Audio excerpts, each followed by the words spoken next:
Good morning, everyone. It would be a serious omission if we didn't talk about the Rosary.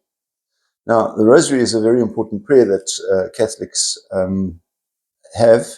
In fact, it is so significant that some other Christian religions have also latched onto the Rosary. It was quite amusing at one stage. The only place that you could buy a Rosary in Durban was from the Methodist bookshop. Which was a great service. Then, unfortunately, I think they closed down some time ago. But that's the Rosary, as I say, is a prayer that is prayed not just by Catholics. I thought we'd have a little look at where it came about. Well, first of all, it began in Ireland in the 9th century. You know, the Irish have got so much to answer for. They began in the 9th century, and it was at that time that the monks used to walk around. They were praying always the Psalms. Now, there are 150 Psalms.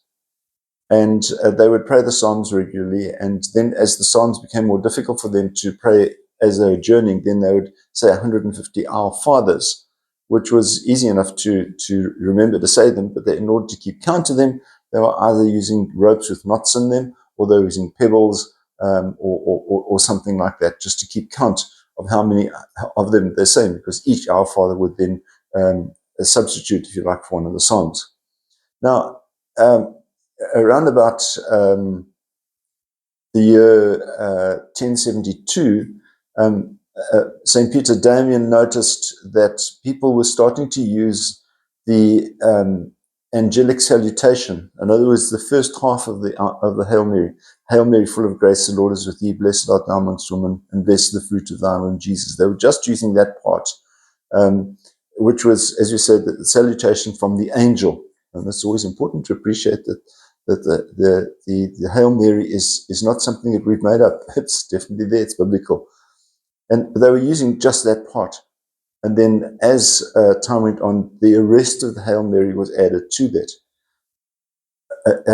asking Mary to pray for us.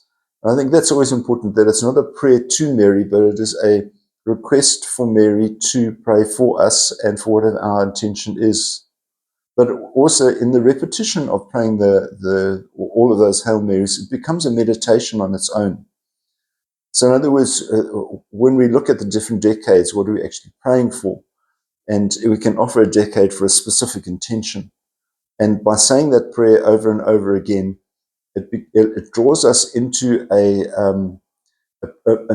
prayerful mode where we are not distracted by the things around us, and that prayer can be really, really meaningful and really intense. So pray your Rosary. It's a good one. We'll see you again. God bless. Bye-bye.